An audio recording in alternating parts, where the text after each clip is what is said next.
Wife cheated and divorced me. Met my estranged wife back in 2016 while she was still dating her ex. We flirted a lot, but nothing happened as she was in a relationship. When she became single in early 2017 we bumped into each other at a bar and we hit it off from there.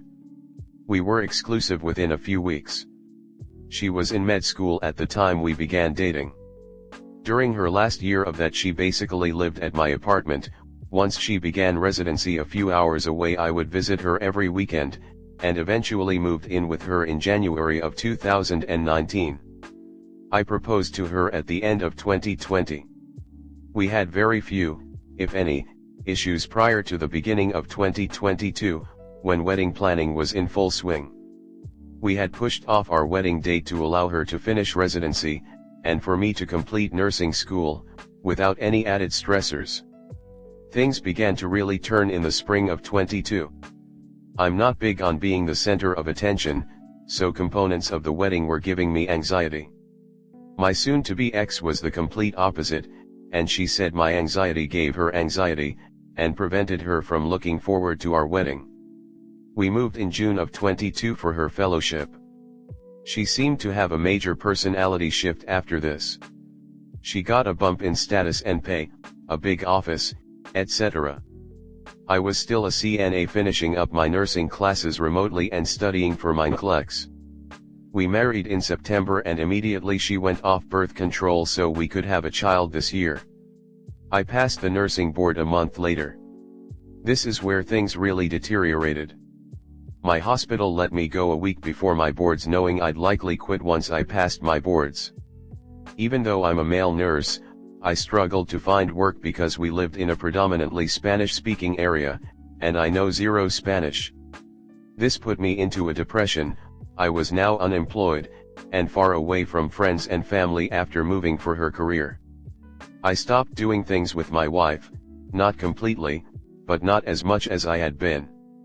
She was away to see family in February, and while away she called me to tell me how unhappy she was and how alone I've made her feel, that I felt more like a roommate. This hit me hard because I loved her so much and it made me like such a neglectful piece of shit. When she came home I did everything I could to make her happy.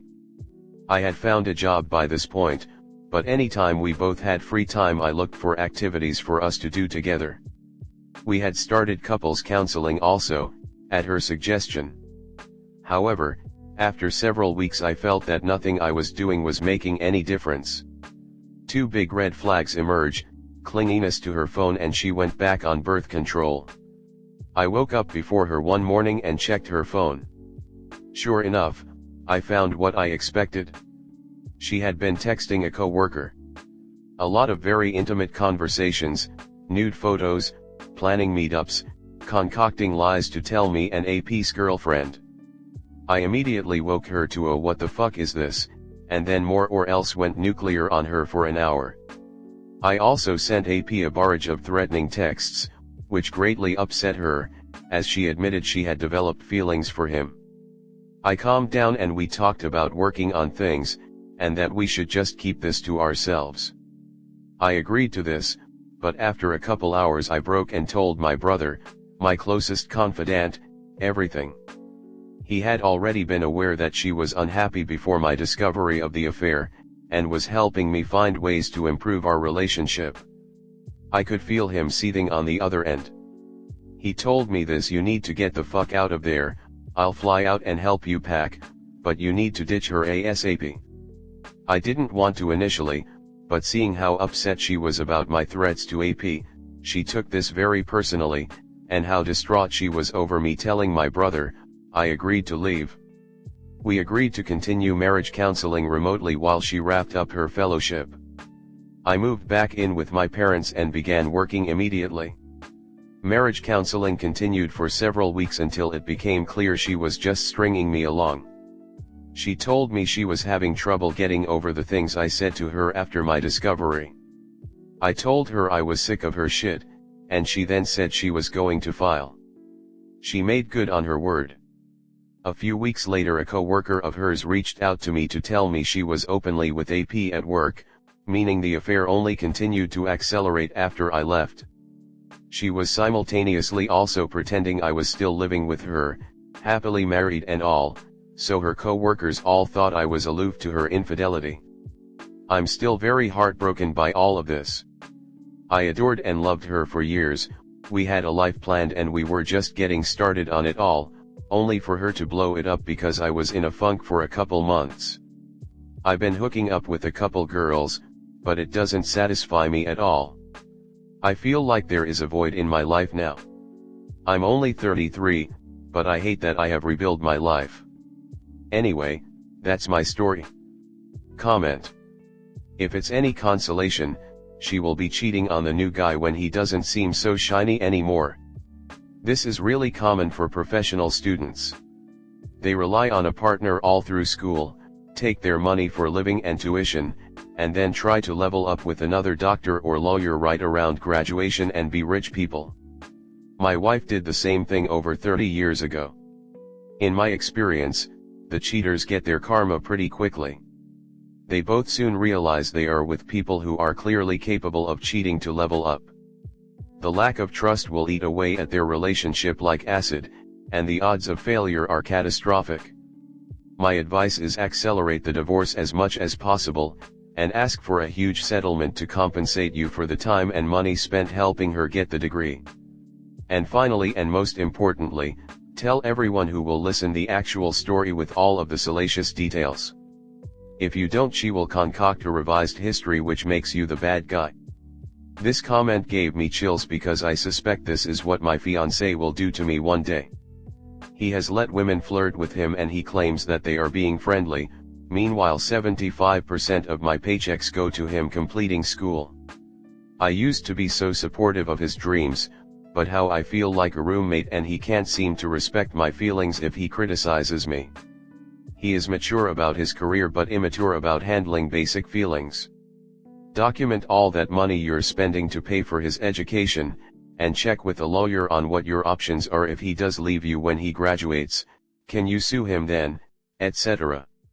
Something I just thought about is to ask the lawyer if it is legal there to get him to sign an agreement to repay you for every dollar spent on his education if he leaves you or cheats on you after he graduates. If something like this is legal where you live, then don't pay for any more classes until he signs. I think in time you'll be making another update. You'll be happy in your life, and she'll reach out, apologizing and hoping you'd like to try again because even with her great money-making job she'll never meet another man who'll make her happy. Ironically, that's how life goes. If you do shit to a person who was good to you, you get a lifetime of karma. Next story 2. Crush plays me and my friend for months. Strap in cause this is a roller coaster. During the COVID summer of 2020, this girl, we'll call her K, added me on Snapchat, and we got talking. We live in a very small area, so getting to know new people wasn't common, but we hit it off right away. K was pretty, very pretty, and the more we talked, and the more she flirted, the more attracted to her I got. We quickly became a thing, even meeting up at the park and kissing, and things were great for a few weeks. However, Kay loved to party, and since she was quite new in town and new to the country, partying was her main way to socialize. This is where things take a weird turn, as she meets someone else, a bad egg from my old class, there, and suddenly for the rest of summer gets in this in-between stage where she hangs out with this obviously bad guy, then calls to me for comfort and to vent about how bad he is, while still going back to him. It obviously took a toll on me, but she made it sound like if I just stopped talking to her, she'd end up with this guy, which I didn't want to happen. I was stupid, I know, but this guy manipulated my friends into not talking to me for years, so I obviously didn't want him to take Kay from me too. This situation ends with Kay saying she doesn't want a relationship with either, becoming enemies with the other guy, and friend-zoning me as a summer fling. Then she ghosts me because she got a boyfriend. Maybe a week after ending it with me. No joke. But that's really just the stage being set, it all goes to heck from here. Come January 2021, half a year has passed, and she messages me out of the blue saying she missed talking to me. And I missed talking to her too. So we FaceTimed like before and she started being very flirty. For example, she would mention my best friend and his girlfriend, how she is her BFF, and how it would be cool to go on double dates if we got together. And looking back now, I should have stepped away, but of course I still had a crush on her, and thought we could get together now that there wasn't another guy or any weird situation. But oh boy, was I wrong. Turns out there was another guy, a friend of mine actually, we'll call him M. Now I couldn't have known this at first because of the way she talking about him. Quote, "Ah, poor M wants to talk to me, I think he has a thing for me and you know he's a virgin, right?" Absolutely demeaning comments like that. But the two of them were apparently best friends and often had sleepovers and such. One day after a few weeks she comes clean, saying she's between M and I, not knowing which she wants to be with, saying she has feelings for both. She also says very clearly that she doesn't want a relationship, because she's recovering from her last breakup and she'll know what she wants by May. It's still January. She also tells me that she and M aren't a thing, and the sleepovers are because she's scared of her own room since that's where she got broken up by her last BF during Christmas. Fast forward a few months to early March, where over the past 2 months she's been hanging out with me and M, and sleeping over at M's place almost every other night.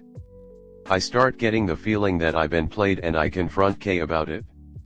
She first got offended and mad at me that I said that, but eventually the truth came out. Kay and M were hooking up and the sleepovers were far from innocent and platonic as she claimed. And the reason I never found out or heard it from M, is because Kay was talking down about me to him, the same way she talked down about him to me, and he had no idea. I'm obviously hurt from this, and she told me that she had friend-zoned him to stay true to what she said about no relationships. This leads to the climax where M and Kay are drinking at M's place one night. Drunk, Kay texts me that she's sorry for everything and she's made up her mind, saying she only wants me and she's gonna completely leave M tomorrow and only be with me. And she wants a relationship. Obviously getting my hopes up, I tell her to text me about it in the morning and not when drunk. However, come next morning I don't hear from her, neither the next day, or any of the following 5 days. Come Monday, I finally get a hold of her and confront her about where she's been. Over FaceTime she tries to deflect question after question, until I finally ask if she had slept with M again, to which she answers that's private information and you don't have a right to ask that. Obviously I have the right to ask if she's played me once again, but that answer gave me all I needed to know. Hurt, I hung up the call and blocked her, and just to make it worse, just a few days after I saw that M posted they were officially together. As soon as I was out of the picture they got together. I felt hurt, betrayed, played, manipulated, etc. etc. But looking back now I'm glad I got out when I did, because I got a huge twist 5 months later. I was driving home partygoers and one of them was familiar, even though I hadn't seen him before. It was Kay's ex, who she said broke up with her during Christmas. However, talking to him I got hit with a bomb. She was the one who broke up with him at Christmas time, and regretted it a few days later. She then asked him to get together in secret, which they did, a secret that lasted from December to March. While playing me and sleeping with M, she also was in a secret relationship with another guy. She had played us all. And if you're wondering how M and Kay's relationship worked out, they broke up. And according to M, unsurprisingly, it's because she cheated. Thank you for reading. Comment. Sounds like she is a fun time. As long as you keep your feelings out of it. Did you actually sleep with her, or did she sleep with everyone else but you? Feelings were her main weapon, tbh. I can't even imagine the amount of favors or money was spent on her in that time. She often asked for a lot of things and M often obliged, buying them meals together or buying her alcohol for parties. I was a bit more conservative and cautious on that front. I feel bad for him. But no, I never slept with her. She often took steps back from me, actually. One time we were watching a movie and she put her arm around me, then quickly retracted it and said it was unfair to M that she did that. She didn't have those same boundaries for him, obviously. Furthest we got was a drunk kiss at a party, but I found out from M after they broke up that K and M ended up doing way more that same night. And again, M was never aware any of that happened.